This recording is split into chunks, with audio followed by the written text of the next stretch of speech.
Rahmatou, je vais au puits. Occupez-vous de la maison.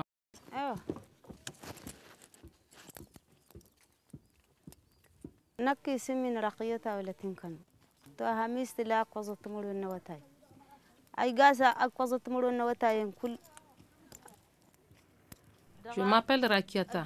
J'ai 40 ans et cela fait 30 ans que nous sommes installés dans ce village. Notre principal calvaire est le manque d'eau dans cette contrée. Nous n'avons que 2 sources d'eau dans toute cette zone pour nous et le bétail, le fleuve qui se trouve à des heures de marche et ce puits. Ceux qui ont des ânes s'en servent pour transporter des bidons. Ceux qui n'en ont pas sont obligés de porter le seau d'eau sur la tête et parcourir cette distance. Souvent, ce puits se tarit complètement. Il faut attendre pour avoir de l'eau et cela peut durer toute une nuit. Et comme le puits n'est pas couvert, l'eau n'est même pas potable. Avec cette rareté, il est fréquent de voir les animaux mourir de soif. Cela est vraiment désolant.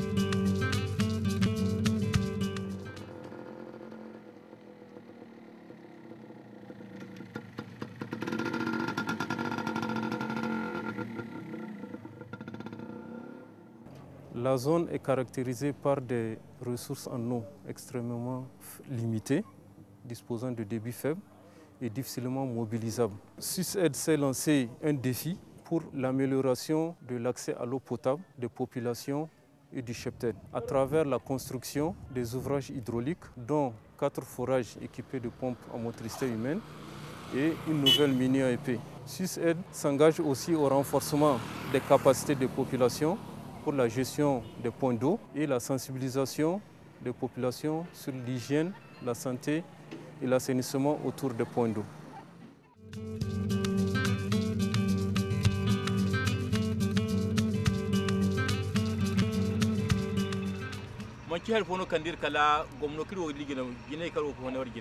L'objet de notre visite est pour vous montrer que les travaux de votre forage ont débuté. Nous sommes venus avec notre partenaire SUSAID. Vous avez demandé à la mairie de résoudre votre problème d'eau.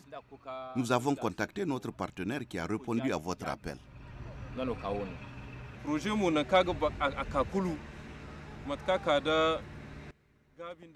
Un projet ne peut atteindre ses objectifs que si la population bénéficiaire s'implique. Autrement, toute aide serait vouée à l'échec. C'est pourquoi vous devriez mettre en place un comité de gestion que nous allons sensibiliser afin de pérenniser ces ouvrages.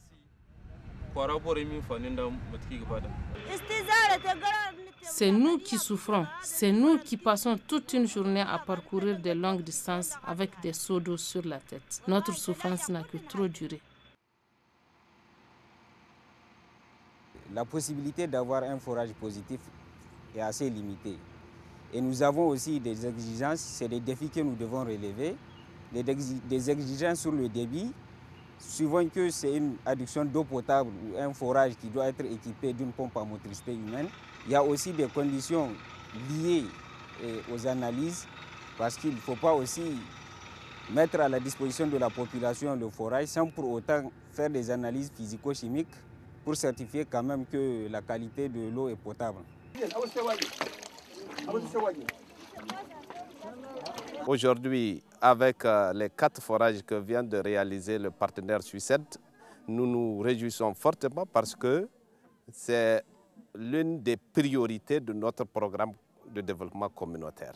Des populations, nous attendons vraiment la responsabilisation.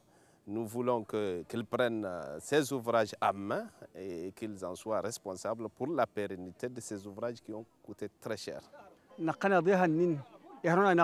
Je remercie SUSAID pour nous avoir construit ce forage. En plus, c'est de l'eau potable et bonne à boire. Les hommes et le bétail ont trop souffert de manque d'eau. Désormais, tout cela est derrière nous. Merci SUSAID.